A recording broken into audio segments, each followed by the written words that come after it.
नमस्कार, मैं अभिनेंद्र और आपने देखना शुरू कर दिया है द प्रिंट लाइन्स।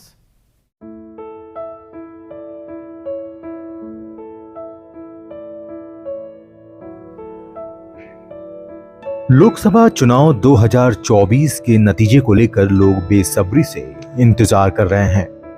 1 जून को 7वें चरण का चुनाव खत्म होने के साथ ही सभी की निगाहें 4 जून को आने वाले नतीजे पर टिकी हुई हैं। ऐसे में सभी के मन में एक सवाल होता है कि इतने लंबे समय तक ईवीएम कहां रखा जाता है। ईवीएम जहां रहती है उसे स्ट्रांग रूम क्यों कहते हैं। साथ ही हम ये भी समझने की कोशिश करेंगे कि चुनाव आयोग वोटिंग के बाद ईवीएम को स्ट्रांग रूम में ही क्यों रखती है। क्या होता है स्ट्रांग रूम, स्ट्रांग रूम की जगह कैसे तय होती है, किस लेवल के अधिकारी इसकी सुरक्षा करते हैं, सिक्योरिटी लेयर कितनी होती है, कैंडिडेट के समर्थक कहां तक जा सकते हैं, काउंटिंग से कितनी देर पहले ईवीएम काउंटिंग सेंटर पर पहुंचता है, काउंटिंग के बाद ईवीएम कहां रखा जाता है, ईवीएम का डाटा कितना सुरक्षित रखना पड़ता है और कितने दिनों तक सुरक्षित रखना पड़ता है, प्रत्याशी कितने घंटे के अंदर या कितने दिनों के अंदर कोर्ट में काउंटिंग को चैलेंज कर सकता है। आपको बता दें कि जहां ईवीएम रखा जाता है उसे स्ट्रांग रूम कहते हैं। इसे स्ट्रांग रूम इसलिए कहते हैं कि एक बार मशीन अंदर चला जाता है तो उसके बाद उस कमरे में कोई दूसरा नहीं जा सकता है। विशेष परिस्थिति में उसे निर्वाचन आयोग की अनुमति लेनी पड़ती है। इसके बाद भी अकेले कोई शख्स अंदर नहीं जा सकता। हाँ, वोटों की गिनती के वक्त सुरक्षा कर्मियों के साथ और लोग जो अधिकृत हैं वह अंदर जा सकते हैं। किसी भी जगह पर जैसे प्राइवेट प्रॉपर्टी, निजी जमीन, निजी मकान पर स्ट्रांग रूम नहीं बनाया जा सकता है। स्ट्रांग रूम सरकारी बिल्डिंग में ही बनता है। इसके लिए बाकायदे जिला मजिस्ट्रेट स्थल निरीक्षण करते हैं और सुरक्षा का जायजा लेते हैं। जिस सरकारी बिल्डिंग में स्ट्रांग रूम बनाया जाना है उसका चयन पहले ही कर चुनाव आयोग को भेजा जाता है। चुनाव आयोग की आधिकारिक वेबसाइट पर लिखा है कि स्ट्रांग रूम सरकारी बिल्डिंग में बनेगा, लेकिन पुलिस की बिल्डिंग इसका अपवाद रहेगा। स्ट्रांग रूम की 3 लेयर पर सुरक्षा होती है। स्ट्रांग रूम की अंदर की सुरक्षा स्थानीय पुलिस नहीं करती है।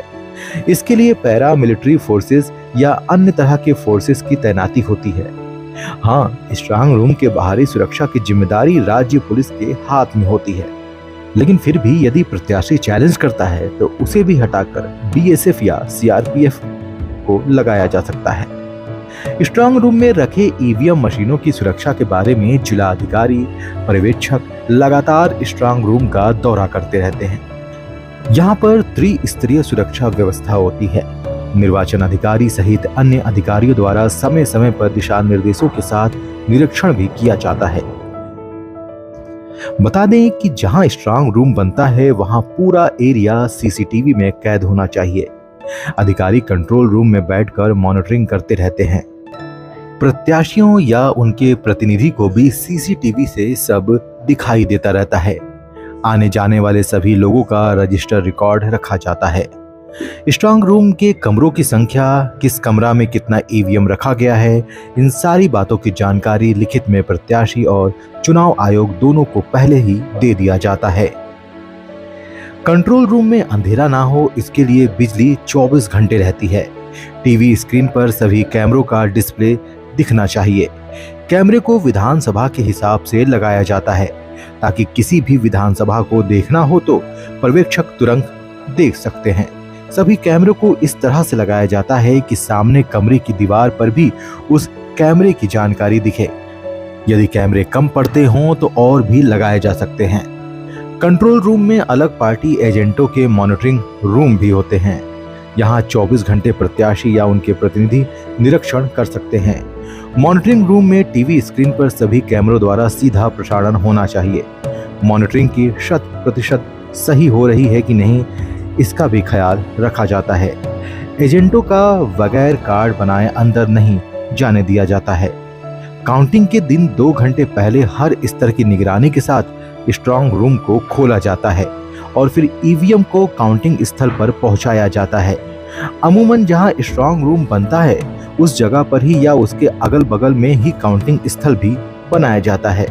स्ट्रांग रूम में काउंटिंग हॉल तक ईवीएम ले जाने का पूरा वीडियो बनाया जाता है। ईवीएम का डेटा 15 साल तक सुरक्षित रखा जाता है। लेकिन भारत में 1 साल तक या यदि कोई विवाद हो जाता है और कोर्ट का आदेश आता है और कोर्ट के आदेश के अनुसार तब तक सुरक्षित रखा जाता है जब तक कि उस विवाद का निपटारा ना हो जाए।